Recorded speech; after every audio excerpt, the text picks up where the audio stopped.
Hello everyone, my name is Amardeep and in this video, I'm going to be walking you through with a small financial model. Now let me actually tell you why I'm calling it a small financial model. Because a detailed financial model requires us to put the inputs and assumptions, create different working schedules for each and every line item, and also have the separate section for all the financial statements, including P&L, balance sheet, and cash flow. And I had spoken about this process flow in the financial modeling overview video. But here I'm not going to do that in Excel. In this particular video, I'm just going to walk you through with some bit of the financial model, which is just one part of the complete financial model. Because once we understand how a particular piece of that model needs to be worked upon, then we'll be able to better understand how to create a detailed financial model. And that detailed financial model I would discuss in a separate video. Alright, so in this video we will see that if a model needs to be created, then what goes into the mind of the modeler? What are the basic starting steps that a modeler needs to take to be able to get first part of the model ready? And here in this particular case study, we will create a brief synopsis of the overall financial model, which is more like a replica of a detailed model, but focusing only upon the P&L aspect of it. So we'd only be focusing upon creating the income statement and trying to figure out how the net profit after tax is going to look like. So that's the broad agenda of what we are going to do in this case study. So let me now walk you through with the case study that we have related to the financial model. Now in this case study, as you can notice, we are going to talk about a company called Kia, which is a networking company. And what we will do, we will basically work on various files to be able to get to the final model. But what we would do as part of this process is that first of all, we will see that how the assumptions have to be understood, how the basic inputs that we have taken in the model have to be analyzed to be able to make them ready so that we can get to the working part and finally get the P&L ready out of it. So let's just go through the facts of this particular case. So this company Kia is a new company in computer networking business. What it is going to do, it is going to basically help its client to set up the IT infrastructure. And let's say there is a bank which is having various branches. So it is going to set up the networking lines so that all of these branches are connected together to a common server and the business is run seamlessly. So this company Kia has done some research and regarding the future business projections, it has identified certain data points which are actually pertinent for us to understand, because that is going to help us list out the inputs for this particular financial model. So this company Kia wants to create a financial model, or you could say the P&L forecast for the next 5 years. And after that, the plan is that the expected growth will be assumed to be in line with the industry average, which is roughly about 3%. But for the first 5 years, there are certain specific factors that we need to go through for various line items that will be there in the P&L. So Kia is going to invest all the money for the capex in the form of equity. Because usually you would know that whenever a new business is set up, you need funds. You have to invest heavily in capital expenditure. And when that kind of investment is supposed to be done, then obviously we have to arrange for funds for it. And that particular portion is going to be invested in the form of equity in this example. Now again, reiterating the same fact, if at all some funding has to be arranged, that can be arranged in the form of not only equity, but also you could have debt over there in the business. But in this financial modeling case study, we'll take an assumption that this entire money is going to be put in the form of equity. And as we proceed to a detailed financial model case study, there we will notice how this funding structure can be created if a portion of that comes from debt and the balance comes from equity. So I'll walk you through with that in a separate video related to the detailed financial modeling case study. But here we'll see that the entire money is going to be invested in the form of equity. Now, when you put everything in the form of equity, then indirectly we are saying that we won't have any amount of debt in the organization. And if there is no debt, there is no interest. So in the P&L, we are not going to have any interest expense for this particular company. Now, the company, as I said, is going to raise this money entirely in the form of equity, and the expected return of the shareholders is roughly about 12%. Now, where this is used, I'll speak about that as we proceed further. And Kia will be issuing 100 million shares in lieu of this amount. So whatever amount of funds are going to be infused in this particular company, the Kia is going to issue 100 million shares for it. Now, Kia will have to keep on upgrading its infrastructure and equipment related part to cover the various offices of its clients. So as and when you keep on adding more and more clients in the IT business, you basically have to upgrade your own personal IT infrastructure as well. So that's exactly what Kia would also do. And that invariably involves some sort of a recurring capital expenditure as well. So Kia is expecting that there would be an initial investment requirement of roughly about $150 million. Now, as part of the initial network access setup cost, it is expected that it will have to spend $150 million to begin with. That is one part of it. And the other part is that additionally, it has to invest a variable cost, you could say a recurring capital expenditure in the form of or to the tune of about $10 million each year. So you could interpret it this way, that first year there will be an investment of $150 million plus $10 million. And then from the next year onwards, only $10 million of capex will be invested additionally. Because as I just told you, it is a new company. And at the time of initial setup, some big amount of capital expenditure is required. And that's exactly it will do in the very first year. So in the first year, you'll see that this company is going to spend an amount of roughly about $160 million, which is 150 plus 10. And then going forward, it's going to spend $10 million in each of these years, which would again be in the network related capital expenditure. That is one part of it. The other part is basically equipment related capital expenditure. Now, what is this equipment related capital expenditure? It basically means that when you serve your clients, when you provide the IT infrastructure support to your clients, you also have to invest in some equipments to cater to the needs of the client. So what it's going to do, Kia has done this internal research and it has emerged with this data point that it needs to spend roughly about $100,000, which is about $0.1 million per office of the client. So if you're going to service one client, you have to spend roughly about $0.1 million. If you're going to serve, let's say 10 clients, then 10 into 0.1 is the total amount of capex that you will have to spend.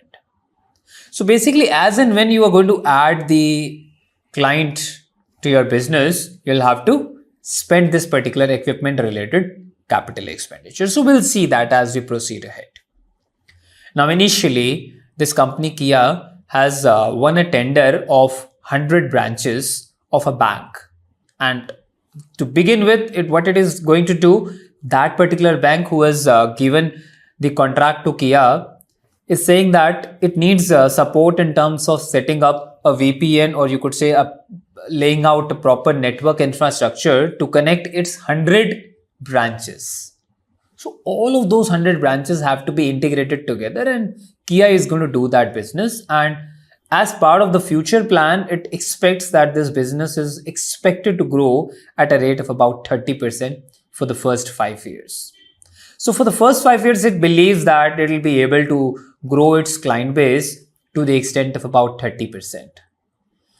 Now, on a regular basis, one thing is that initial capital expenditure has already been spent when the company is set up. But on a regular basis, you also have to maintain it. There has to be some sort of a routine maintenance that you do. That regular run and maintenance is expected to be roughly about 10% for equipment capex that it has done, and 15% of the network capex amount is going to be approximately the maintenance cost that it expects. Now, this portion Kia has kind of projected, which is connected to the capital expenditure, because honestly speaking, what happens is when you invest heavily in the capital expenditure to get the fixed assets in place, then it also requires some sort of a regular repair and maintenance, because it is an IT infrastructure. And obviously, on a regular basis, some sort of repair maintenance is supposed to be done. And there are two options that Kia can go for. Number one is that it'll do the regular repair and maintenance as and when it is required, and it'll have its own team to do it. Other option is you kind of outsource it to a third party vendor, and you would have the maintenance services from a third party vendor who is going to provide you these who's going to resolve these issues as and when they'll occur in your business, and they'll charge some fixed cost, which is kind of connected to the amount of capital expenditure that you did initially, because that tells you the quantum of infrastructure to be maintained by that client. So that's why we have kind of we are going to project these two maintenance cost in the form of 10% or 15% for equipment and network respectively, which is connected to the total capital expenditure that we would have in these items. So we'll see how we model it in our Excel file. Now, you have the equipments in place, you have the network in place, you've thought about how you're going to run your business, but then who will do it? Obviously, the employees. They have to be onboarded. So, to handle its business, Kia has done some initial homework, and it figured out that approximate manpower cost that it would need to incur to be able to maintain and do the business and meet the services required would be roughly about $1 million. So how many people it is already figured out? What is the approximate salary it is going to pay? It is already figured out. And then the total cost that it is going to spend in terms of employee cost, variable pay, any other special bonus, all that stuff, it has figured out, and that total amount it has computed as about $1 million for doing the current set of business. Now, keep in mind that initially it is going to provide services to 100 branches. I mean, one client who is going to have 100 branches. So the manpower that you need is going to be just sufficient to be able to provide services for those 100 branches. But as and when you're going to grow your business, next year your business is going to go up by 30%. Then again, it'll grow up by 30%. So obviously, you can't meet the requirements of your additional clients with the same set of employees. So your number of employees would also go up. So we'll have to think about that as well while we model this particular part. Next is Kia has entered into an agreement with a local authority, and what it has agreed with that particular authority is that whatever revenue I'm going to generate, I will share 5% of that with you. So that's more like a revenue sharing arrangement that it has entered into. So that obviously will sit as a cost for Kia, because if Kia is going to generate a revenue of $100, $5 will go to the local authority. So that's how the first operating cost is going to be sitting in your P&L. Next is in terms of revenue, Kia has done this computation and has figured out that the revenue of about $1.5 million per office is expected to be generated. So if I'm going to serve just one single branch of the client, I would be able to generate a revenue of $1.5 million. And in this case, this company has won a contract from a bank which is having 100 branches. So Kia is going to generate an initial revenue of 1.5 into 100 branches, which is roughly about $150 million. So that's going to be the initial revenue. And as and when your number of branches tend to increase, meaning the number of branches that you have to serve, that'll go up. So your revenue would also go up in the same proportion.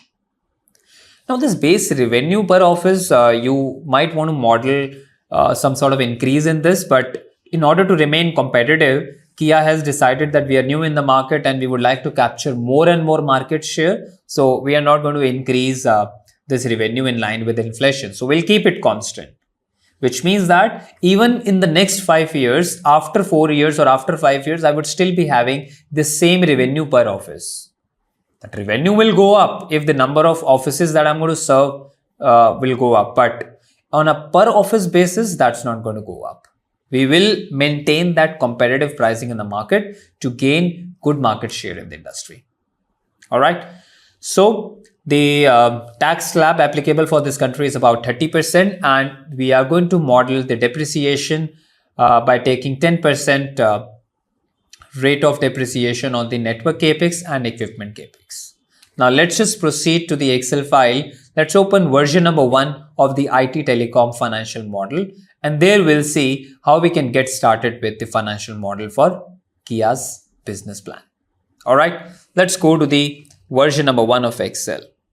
Now here you can see on the screen that in this Excel file, which is the first version of our model, I've listed out certain assumptions in place. I've got all those basic inputs and assumptions that I spoke about in the business plan. I've listed that out here. And to begin with, for us, the first projection year is going to be 2020.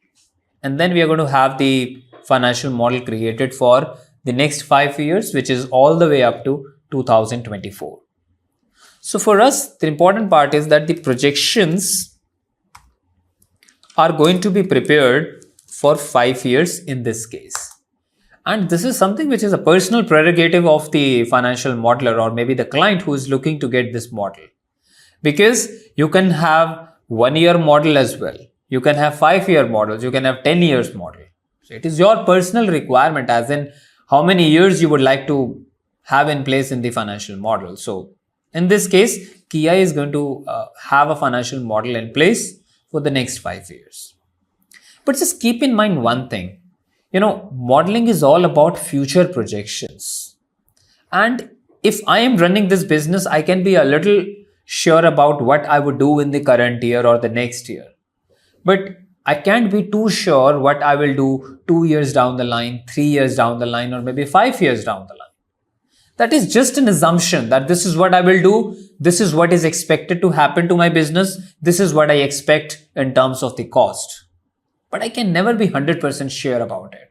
So the more the number of years in terms of projections, the less accurate that is likely to be.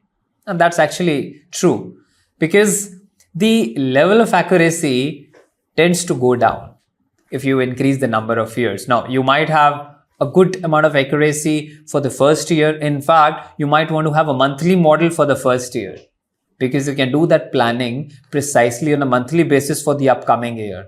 But maybe after that, it might be a little difficult for us to handle the monthly model. So the periodicity also is something that you can decide depending on the level of information that you have and the level of information that you want to model. Both of these things would help you figure out this particular decision, right? So let's just come back here. Here we have some operating assumptions, as in the number of offices. We would have 100 to begin with. 30% is the growth in offices that I'm expecting. And inflation is expected to be about 10%. And tax rate is 30%. The terminal growth rate after 5 years is expected to be 3%. You see that when I was talking about this case study, I had shown you this thing here, that the company is going to forecast the numbers for the next 5 years. And they've assumed that they will grow at an industry average of 3% afterwards. And that's precisely what we have over here. Now, a couple of these inputs I'm going to use right now, while I'll be using some other inputs a little later as we proceed ahead. But we need to first of all list out whatever are the known assumptions. We are going to list that out to begin with. And here I want you to see this particular part as well. You see this column E, if I just highlight that in a separate color, you see this is the unit of measurement. The unit of measurement is also termed as simply as units, or sometimes you might see that a couple of financial modelers tend to use this term called UOM. Now, UOM stands for unit of measurement, which is typically included in a financial model so that you can understand that what is the base unit or the currency for the line items that we have in the model and the data points corresponding to it. For instance, you have the offices as a number of offices. So it's a hash which indicates number. This revenue per branch is $1.5 million. So you just put 1.5. But is it USD million? Is it INR million? Is it GBP billion? You need to put that point. Whatever is the currency, whatever is the unit, you need to put that so that you don't just leave it to the end user to figure out what it is. Because if I just don't mention anything out here and I delete this unit of measurement, simply put 1.5, then we also would get confused at what it is. Is it like $1.5 million or something else? So that unit of measurement is a pretty basic thing, but most important part of the financial model layout from a presentation standpoint. Because you never know who is going to look at this model. Your end client might be dealing with numbers in GBP, and then you are saying that these numbers are in USD. So this unit of measurement will help him understand the base numbers. Then we have the other line items here, like the local authority share, as I discussed, is going to be 5% of your revenue. That's listed out here. Then we have the manpower cost of about $1 million. Then the annual maintenance contract that we would give for doing the regular repair and maintenance work of our equipments and also the network. So that's about 10% and 15% assumption that we've taken. So we'll see how to model it. But at least to begin with, you see that we have listed out all of these items at one single place. This is just a brief model. That's why I've been able to just list out all of these items at one single place out here. However, just keep in mind that if you are working on a detailed financial model, which is a full-fledged model for a company, there is a possibility that just for getting the inputs in place, you may be having 5 different worksheets. Imagine that you're working on financial model for, say, Hindustan Unilever. Now that's an FMCG company dealing with thousands of products, and if at all you need to incorporate inputs and assumptions for those 1,000 products, you need multiple worksheets to do that. Probably in one sheet you may want to have something related to the personal care, in some other worksheet you would have something related to something else, and so on and so forth. So just for getting the inputs itself, you might be having multiple worksheets. So it is actually dependent on the level of detailing that you are doing in the model. Like in this example, I initially said it's a simple financial model. So we're taking some brief assumptions. So I'm just listing out everything in one single sheet. However, you can't even imagine creating the detailed financial model just in one single sheet, wherein you have inputs, then workings and final output in one single sheet. That's not possible for a detailed financial model. So over there, I would recommend having the multiple worksheets for different categories, like multiple sheets for inputs, multiple sheets for working, and then multiple sheets for the final output. So you could have about 4 or 5 different worksheets for getting the inputs in place. Then you may have 10 to 15 worksheets for getting all set of workings and data points. And then finally you have one sheet for P&L, second sheet for balance sheet, third sheet for cash flow statement. In fact, if I tell you, for a detailed financial model, even P&L output sheet could be segregated into so many worksheets, because you may want to have a P&L for one revenue segment, P&L for second revenue segment, P&L for third segment, and then you have a consolidated P&L. That also is doable. And in fact, that also is possible if you have a detailed financial model that you're working upon. Like here, I'm going to actually show you that we do everything in one single sheet because you have the assumptions first of all, then we are going to do workings here. And in the same worksheet, as we proceed ahead, I'm going to create the P&L and then finally do the valuation as well. But at least we need to understand that why we are doing that, right? If the level of detailing is less, the amount of information is less, then why would I want to segregate that in multiple worksheets? That wouldn't serve any purpose. So you need to take that decision and then accordingly see how your model should be laid out. So let's move ahead. Here you have the capex related assumption like $150 million of initial setup cost related to the network capex, 10 million additional capex that you do on a recurring basis. Then the equipment related capex, which is about $0.1 million per office of the client that you're going to serve. And finally, some depreciation rate, the desired rate of return that equity shareholders expect and the number of shares that we are going to issue. Now I'll speak about all of that as and when we proceed ahead, because wherever we would have to refer to it, I'll be giving you proper explanation of each and every item that is listed out here. Right? So let's move ahead to the first item, which is revenue computation. Now, revenue computation, if I tell you, is going to be projected as $1.5 million per office. So I would need to obviously first of all know what are the base drivers for computing revenue. Like in this example, the revenue is equal to a straight multiplication of revenue per office, or the billing that you're going to do per office, into number of offices of client that you will serve. So you need to figure out these two drivers. Now revenue per office is $1.5 million and that's already listed at the top. If you see in this Excel sheet over here in row number 10 and rather G10, we have the revenue per branch. And in order to remain competitive, as you saw, this company is not going to increase it. So it's going to remain flat at $1.5 million per office. So the first data point is readily available with us. But what about the second data point, which is the number of offices that you're going to serve? Now, the number of offices, if you notice, we have won a tender of 100 branches to begin with, and that's listed out here at the top. But this 100 is for the first year. So let me just put over here that the number of offices to begin with is going to be 100 over here, which is in G4. So I've called that out here. I've put that across that it's going to be 100 to begin with, which will come from cell G4. But on a regular basis, this is going to go up, because in this case, you notice that we are expecting a 30% growth in our client base. Meaning in the first year, if I'm going to service 100 offices of my client, I'm expecting that in the second year, I would be servicing 130 offices of my client.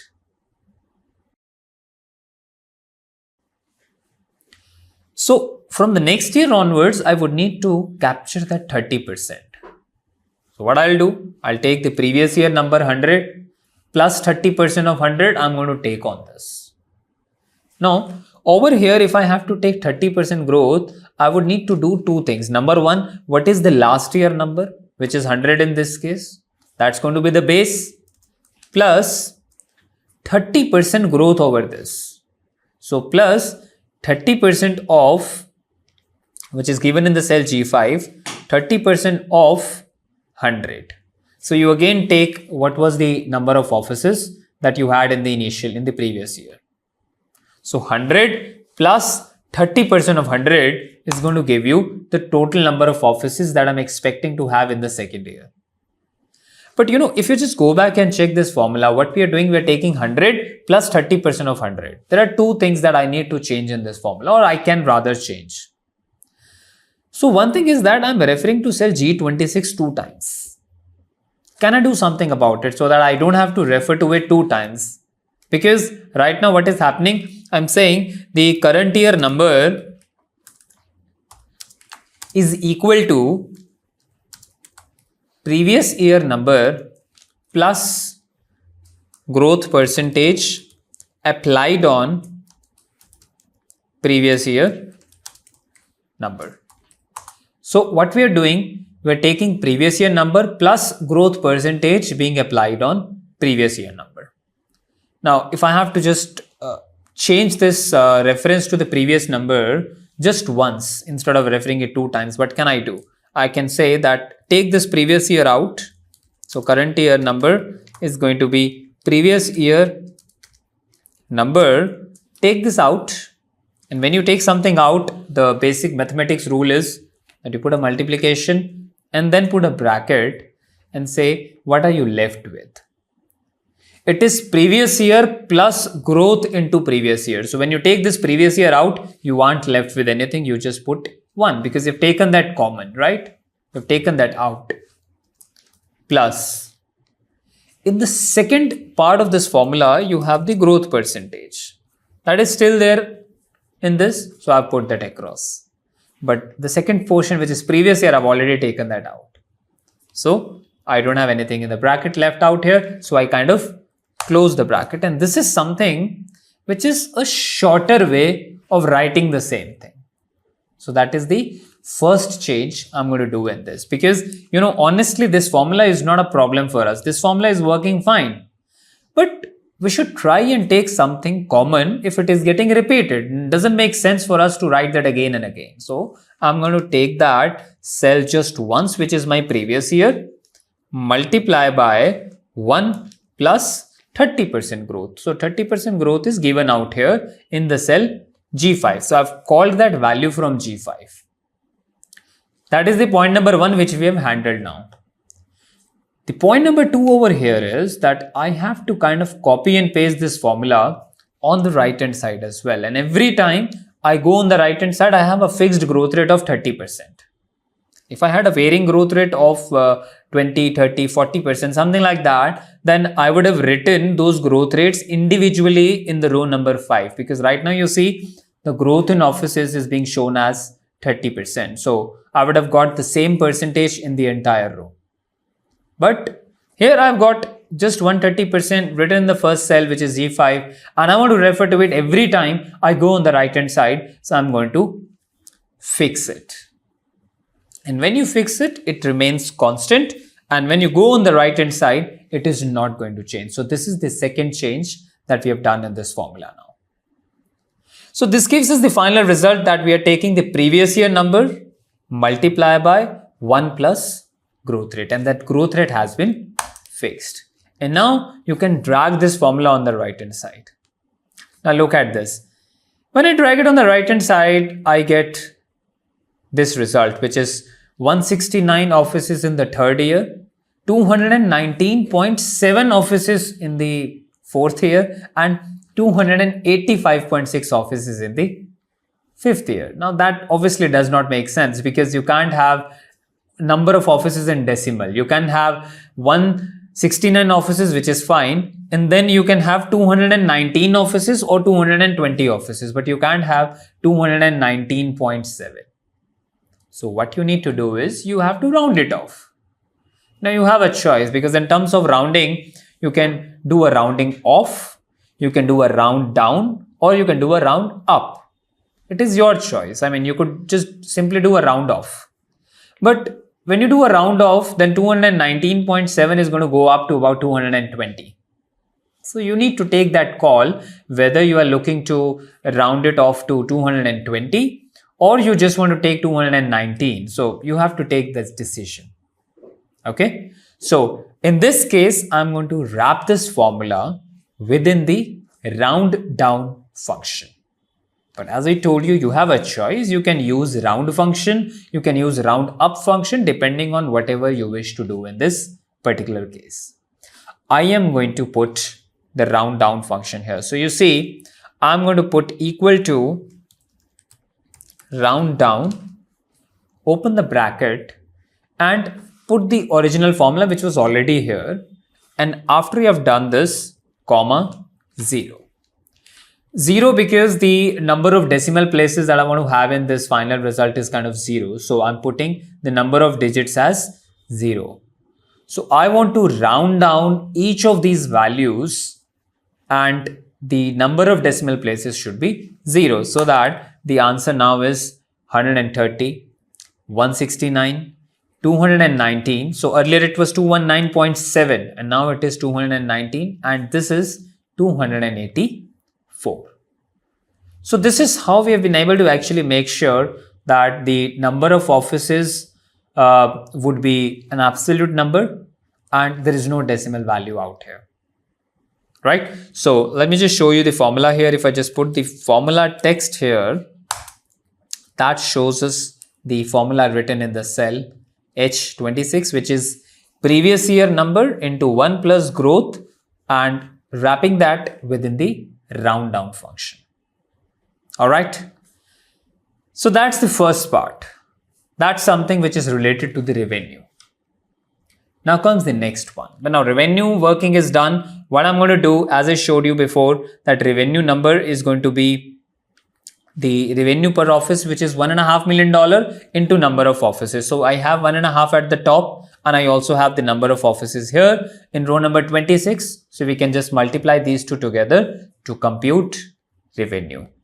So we'll do that a little later in the subsequent sheet. As I proceed, I'll show you in the P&L, I'm going to multiply these two together. So we'll do that working there, but at least now we have the base drivers with us. We have the data points available with us. Okay. Now next item out here for us is manpower cost. If you see, the manpower cost is typically computed as the number of people that you want to employ. So number of employees you've got in the organization. What is the kind of average salary that you pay? That also is going to help you to figure out manpower cost.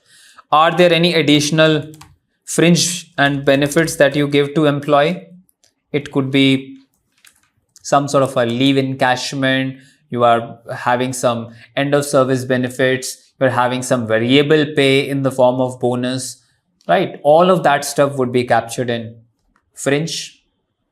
And then on the top of it, how many people are you going to increase in future? And at the same time, what is going to be the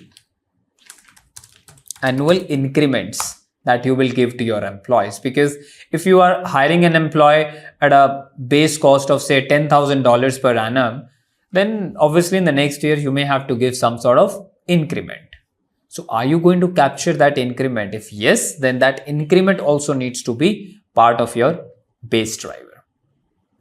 Now, if I show you right now in this example, we have figured out that the initial employee cost is going to be $1 million, which is written here. So the total manpower cost, we have done that working. We have figured out how many people we want. We have also seen the level of those employees, the individual salaries that we would be paying. We have seen all of that.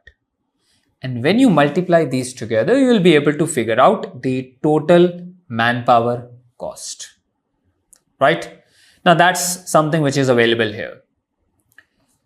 What we have to do is two things. Number one, how many people we need to increase every year? And number two, what is the increment to be given in each of these years?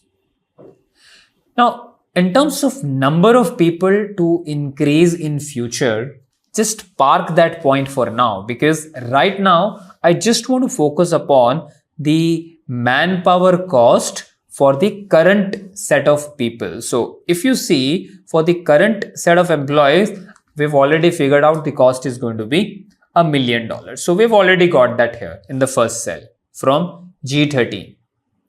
And going forward, if I don't grow and my client base remains same, then probably I'll be able to manage the show with the same number of people that I have in the organization. So what would I do in that case? In that case, this cost will increase at inflation rate. So I'm going to take this, multiply by 1 plus inflation rate. So inflation is roughly about 10%, which I am going to fix. And what this formula will do for me? It will increase this base employee cost at a rate of 10% per annum every year, because I'm going to copy and paste this formula on the right hand side.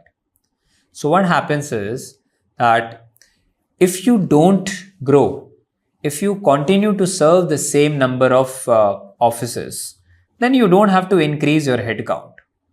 Whatever headcount you've got in the year number 1, you can use the same number of headcount to run the show in future years as well. So what is going to change? Only the salary. And we are assuming the increments to happen in line with inflation. So if you have an alternate assumption, you can bake that in, put that assumption. If it needs to be say 5%, 7%, something like that, you can put it across at the top, call that cell out here, and then compute the manpower cost. Let's close the bracket, enter, and drag it on the right hand side. So this is the formula that I've written out here for the manpower cost, which includes inflation component, because I'm going to increase that with this amount. And here you see that I haven't used any round function because your manpower cost can be in decimals. Obviously, we are talking about $1 million. And there's no problem with having a decimal in $1 million, right? So the initial case when I was talking about the number of offices, there we had to use round down or round up or maybe a normal round, because that was an absolute number of offices and we couldn't afford to have a decimal place there. But here it's fine, so we don't use round here, right? So we've got the manpower cost computed in this case. Now the next thing out here is the capital expenditure. In this example, if you notice that when I was talking about the capital expenditure that Kia would need to do, I spoke about two things. One is the network capex and second is the equipment capex. So these are the two things that we discussed. And that exactly is what I'm going to put out here in the capital expenditure schedule. Because this schedule will give me a lot of inputs. Number one, it will tell me what is the amount of capex that I'm putting in the business. Number two, it will help me compute the depreciation. Number three, it will help me figure out the funds to be arranged, because that goes into your funding computation as well, right? So these are the things that this will help you figure out. But if you notice, what we did for the network capex, it was pretty straightforward, that we will have the initial network capex of $150 million, and on the top of it, we are going to spend $10 million in each of the years.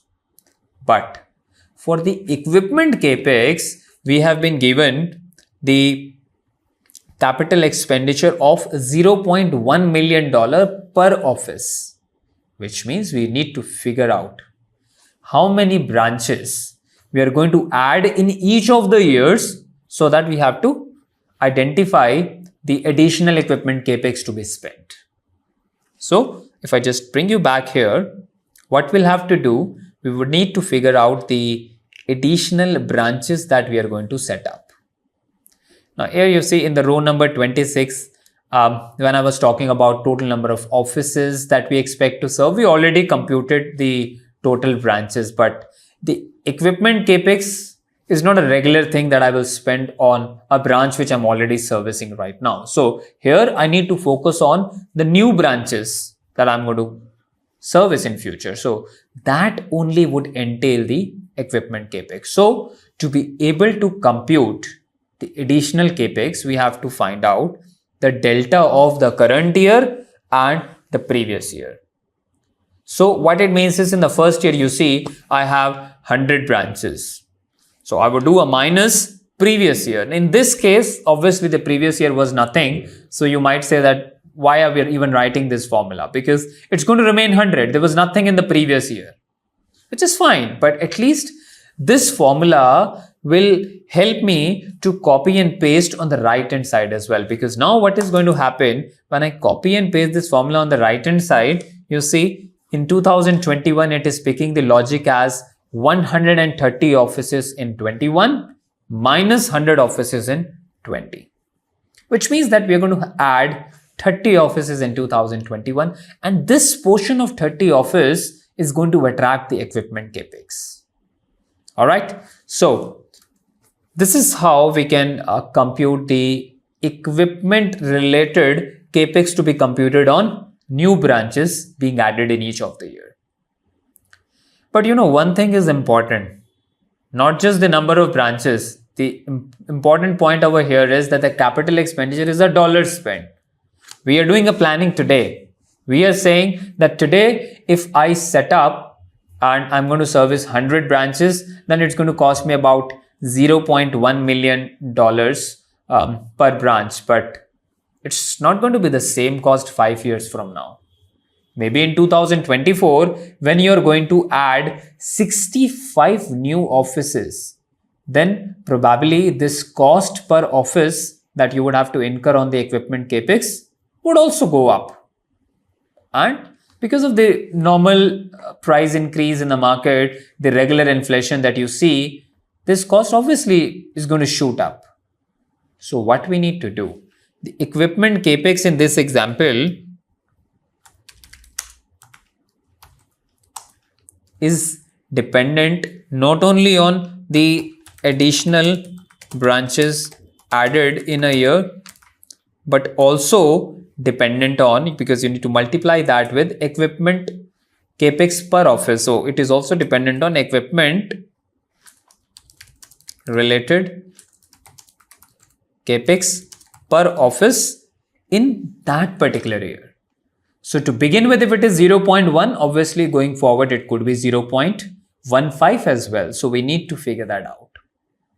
So what I'm going to do is, I'm going to say that, okay, to begin with, I will pick the amount of 0.1, which is given in this cell G19. But then on the right hand side, I'm going to increase it by 10% inflation every year.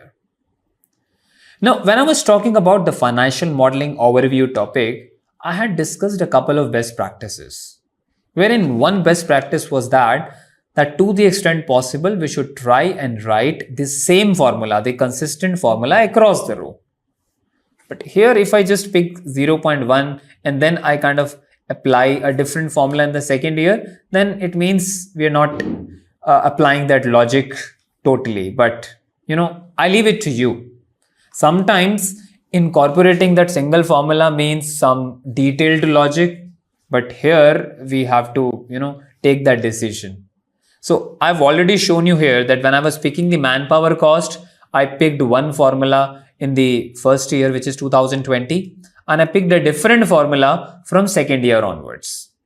But here, in case of equipment capex, I could have done the same thing, but I am going to show you a different logic to do the same thing. So let's have a look at it. What I want to do is, I want to capture the value from G19. I want to copy and paste this formula right from year number 1 to year number 5. So I've kind of fixed it. Multiply this with 1 plus growth rate. So what's that growth rate? That's about 10%. I'm going to fix that as well. So it gives me the result as 0.1 into 1 plus 10%. But I do not want to apply this 10% growth in the first year. I want to apply this growth for 1 year in the year 2021. I want to apply this growth for 2 years in the year 2022, 3 years for 2023, and 4 years for 2024. So what you can do, you can kind of have some sort of a flag which shows you year number 1, 2, 3, 4, 5, and you use that as a reference to be called in this formula. Now, I don't have that flag row right now, so I'm going to show you yet another way. So what I'll do, I'll take the power. And what do I need in the power? I want the power 0, 1, 2, 3, 4. This is what I want in the power.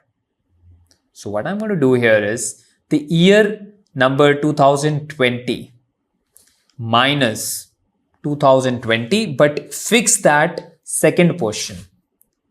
How this is going to help you? When you are in the year number 1, then you call 2020 minus 2020. That gives you 0.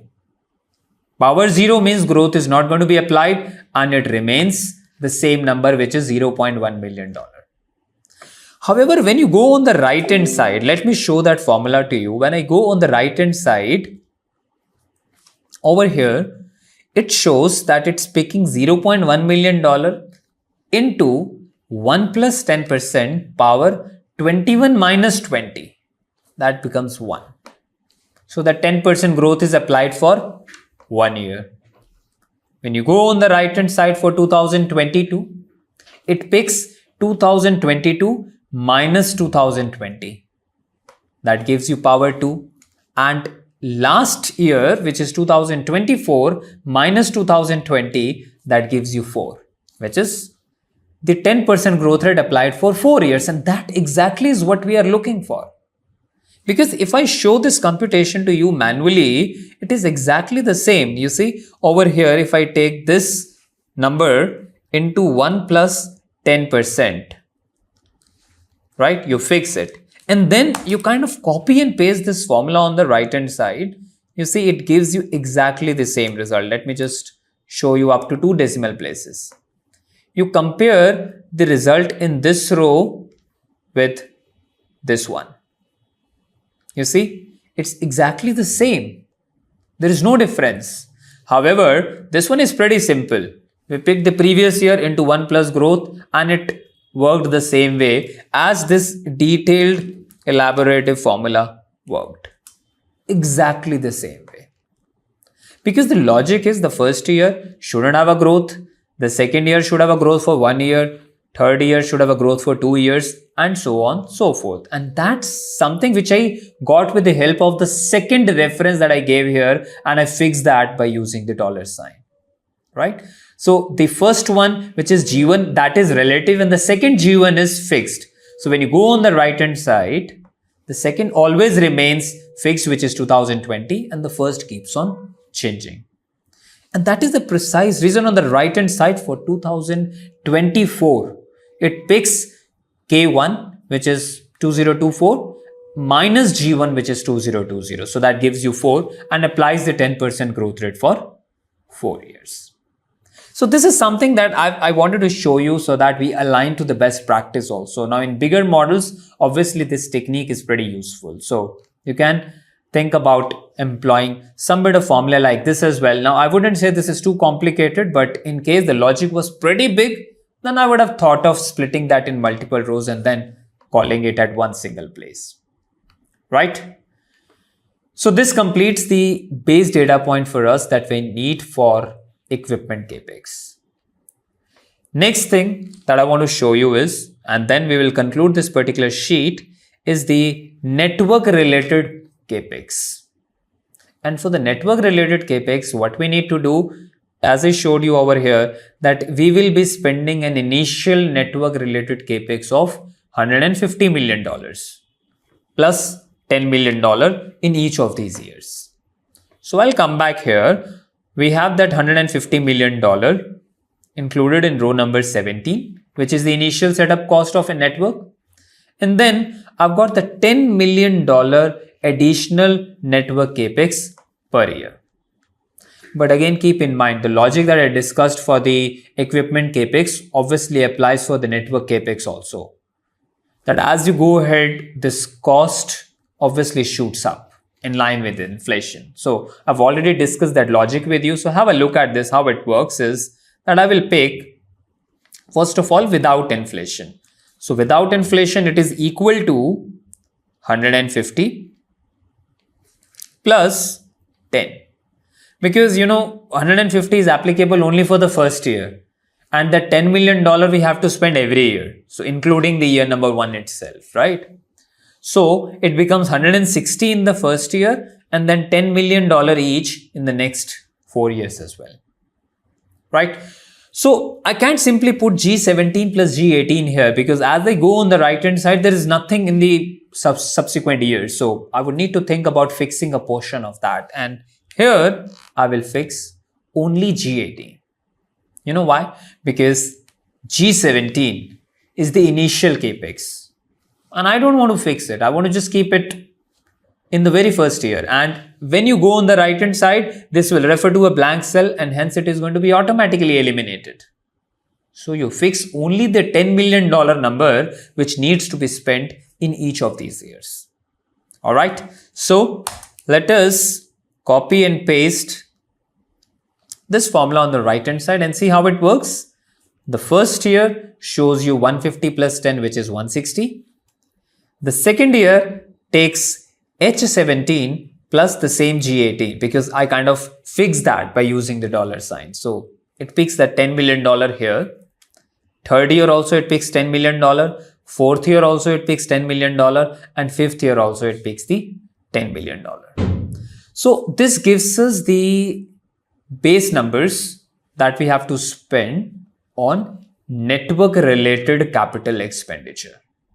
But as I told you before, we haven't yet captured the inflation related part. So that needs to be baked in additionally, for which you could do the same thing that we did for equipment capex. So over here itself, you could have the computation that 10% growth is going to be applied. So this 10 would look like 11, 12, 13 and 15 as you proceed on the right hand side. Or you could just put the same formula, which is taking the power as we did before.